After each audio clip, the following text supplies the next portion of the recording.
When I was 15 years old, I met a man that was 19 and just about to graduate our local high school. And by the summer, we were dating. Where I'm from, this isn't super uncommon, so nobody turned their head at it. But he ended up going to Marine Corps boot camp 9 months later.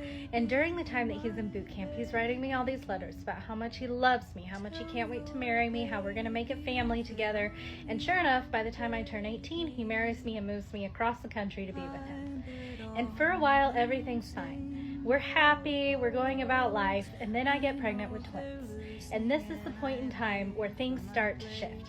He was not a very pleasant person during my pregnancy. He was not understanding of the fact that it was high risk, that I had all these appointments. He would frequently try to talk me into just skipping them, and I wouldn't because I was terrified that I wasn't going to give birth to living children. And so I give birth, but I give birth prematurely, and they end up in the NICU. And during that time, my husband just says some absolutely vile things to me. One of which is I was sobbing in the NICU because he had said he didn't feel like a real dad, and he told me to quit crying because it looks like I abuse you. And then the NICU doctor is explaining to us all the disabilities our son could potentially have because he had a lot of things that had happened at his birth. He had to be resuscitated, and we just wouldn't know until time went on. And my husband looked at me and said, "This is your fault. You ruined him." And those words were extremely hurtful, and probably for anybody else, they probably would have gone, okay, nope, we're getting divorced right here and now.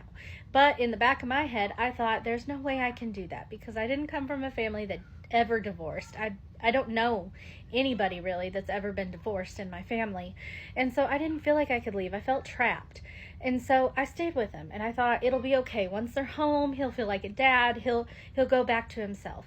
But once we were home, things didn't go back to normal. Our son did end up being disabled, and my husband seemed to just hate him. He hated that he cried so much. He hated that he had all these extra needs. He hated that he had all these appointments he needed to go to. And things just went from bad to worse. And then, to top it all off, he got irritated by the fact that since I'd had a C-section, I couldn't perform for him. I couldn't give him the things he wanted. And so eventually he demanded them. And when he demanded them, he got me pregnant. And I was only 6 months postpartum at this point. And so now I'm pregnant with our third child. And during that pregnancy, things were the worst that they probably ever were during our marriage. At one point, he pushed me down the stairs, and I had to make up a lie to the doctor so that I could be seen. And I, of course, said I fell down the stairs. Very stereotypical. Yes, again, I should have left. But I didn't because I felt trapped. I was young. I was now going to have 3 under the age of 2. I didn't know what to do, and so I stayed. And things didn't get better. In the end, I had to drive myself to the hospital in labor. He was really mean to me during labor, and he told me that I was weak when I was struggling to push him out. And so we bring home baby number 3. And then we're going to progress into COVID era.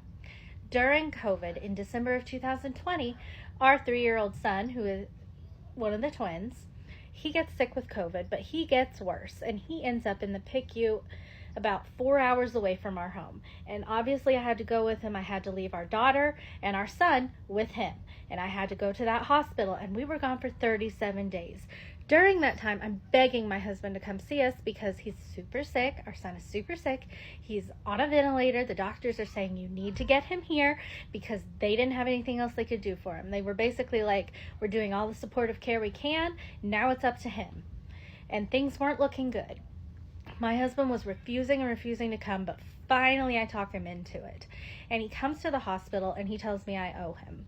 He makes me go back to the hotel room. He knew I didn't want to do this. He knew. He still proceeded. In our marriage at this point in time, saying no didn't mean anything. It was going to happen whether I liked it or not. And if it didn't happen, if I pushed and just kept saying no and he didn't do anything to me, he was going to hurt me for it later. And so he impregnates me. And now I'm pregnant, still in the hospital with my son.